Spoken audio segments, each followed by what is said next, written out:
O Solar da Marquesa, um dos últimos exemplares da arquitetura residencial urbana do século XVIII, foi lar de Maria Domitila de Castro e Melo, a Marquesa de Santos, entre os anos de 1834 e 1867. A residência ficava localizada na antiga Rua do Carmo, junto de outras 3 casas, sendo conhecida à época como Casa número 3. Hoje, o solar abriga a sede do Museu da Cidade de São Paulo.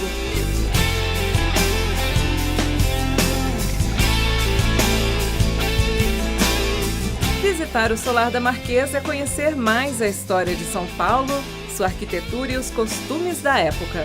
Você agora é o nosso convidado para fazer essa visita.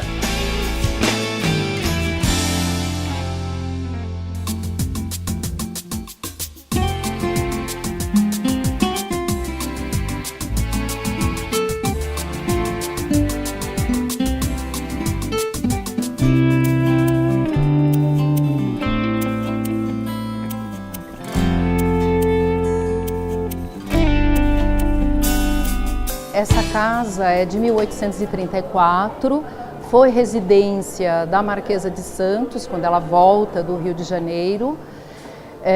Não foi casa apenas da Marquesa de Santos, porque quando a Marquesa de Santos morre, a casa passa a pertencer à Mitra Paulistana, residência dos bispos.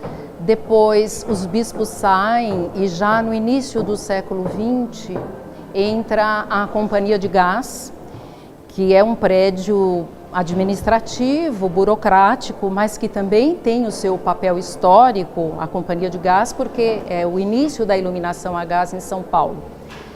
E aí tem uma trajetória de reforma, abandono, etc., até que em 1975 a Prefeitura de São Paulo assume, o Departamento do Patrimônio Histórico encampa, e a Secretaria de Cultura, a Secretaria Municipal de Cultura começa a fazer os restauros, as pesquisas arqueológicas, e hoje estamos aqui no Museu da Cidade de São Paulo.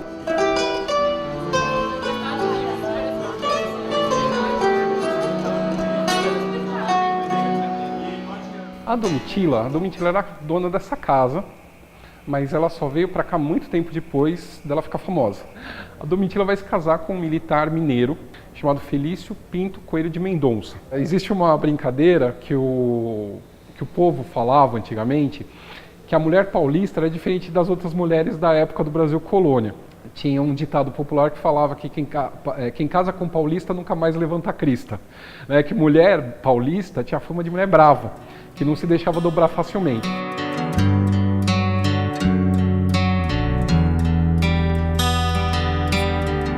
Esse casamento não vai dar muito certo, porque assim, ele quer uma mulher que, dentro do perfil da sociedade, né, da época, que seja subserviente, que diga amém para tudo que o marido, né, o amo e senhor, determina e tal, e ela não vai fazer isso. Eles vão ter 2 filhos, e ele chega a obrigar ela a servir mesa como escrava, ele tenta educá-la. As ordenações filipinas, promulgadas em 1603, durante o reinado de Felipe II, diziam que o marido podia até mesmo bater em sua mulher para educá-la. Caso a mulher fosse pega traindo o marido, ele podia matá-la, sob a alegação de estar defendendo sua honra. Ela pede ajuda para os pais e os pais falam que ela pode voltar para cá. Então ela vem para São Paulo, isso eu estou falando em 1818 mais ou menos, e ela volta para São Paulo e aqui ela vai ser super mal falada, obviamente, né? E ela vem com os filhos. Ela pega os filhos e vem com eles. E ele vem para cá também. Em 1819, aqui perto tinha a bica de Santa Luzia, ela é esfaqueada pelo marido nessa bica. Ela toma 2 facadas, ele vai alegar futuramente que ela estava traindo ele.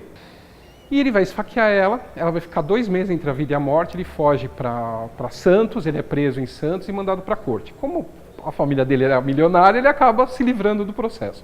Ele vai alegar legítima defesa da honra, vai alegar que ela estava traindo ele.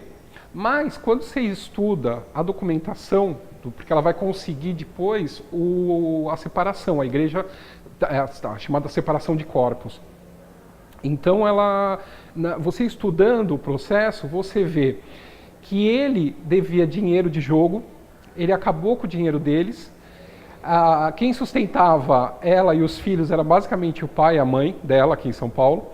Que em São Paulo, em agosto de 1822, aparece um príncipe regente montado num cavalo branco que havia vindo do Rio de Janeiro para cá, escoltado por quem? Pelo irmão mais novo da Domitila, pelo Francisco de Castro Canto e Melo. Então, o primeiro envolvimento do Dom Pedro com a Domitila foi em agosto de 1822, ela já estava separada sim, ainda não tinha a separação formal. Quem vai conseguir é por influência do Dom Pedro em 25. E ele vai chamar ela para o Rio de Janeiro em 23, porque ela vai mandar uma carta falando que está grávida dele. E ele fala, então vem para cá que você e a sua família não há de morrer de fome, ou seja, emprego público para todo mundo. E aí ela fica de 23 até 1829, que é quando acaba de vez o relacionamento deles. Ela é amante do Dom Pedro durante 7 anos. Dom Pedro I, que na época era casado com a princesa Leopoldina, nunca fez questão de esconder o seu romance com Domitila, sendo ele, inclusive, quem concedeu o título de Marquesa de Santos à sua amante. Quando a Marquesa decide vir para cá, ou enfim, primeiro o dono decide construir a casa, é justamente essa ideia de estar próximo a esse lugar com essa grande carga simbólica. É o centro da cidade, é o lugar onde as coisas acontecem.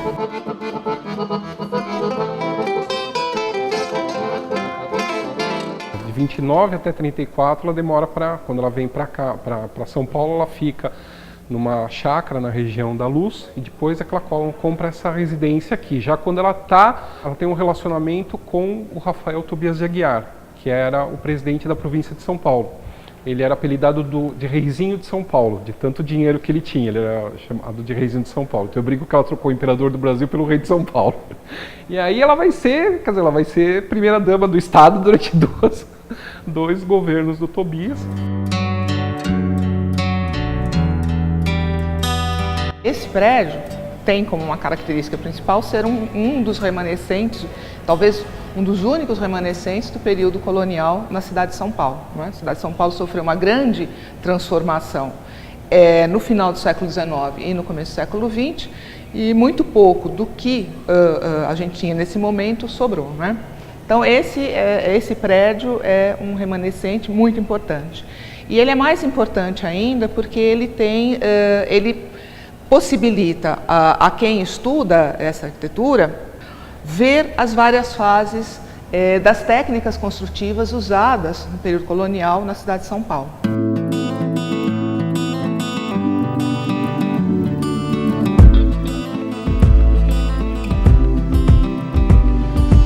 Eu falo período colonial, mas na verdade eu estou me referindo a um período mais extenso. Eu diria que é o período colonial, enquanto o Brasil é colônia de Portugal, mas também ao período imperial, ou seja, dentro do primeiro império e do segundo império. Né? Então esta casa, ela é construída no século XVIII, portanto, Brasil colônia, mas ela é também utilizada durante o século XIX, quando somos já uma nação independente.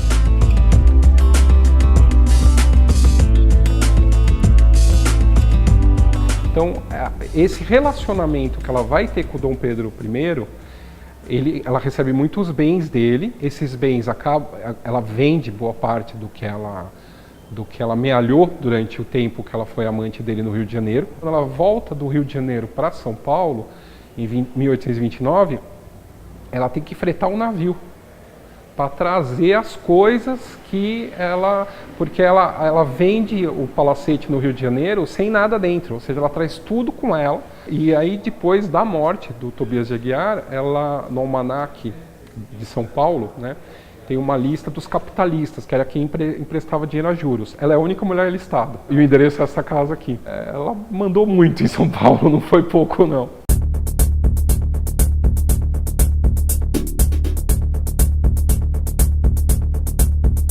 Esta região, não é a região, assim, é o coração de São Paulo. Né? É aqui, do ladinho, aqui no Pátio Colégio, que a gente tem a fundação da cidade. Né?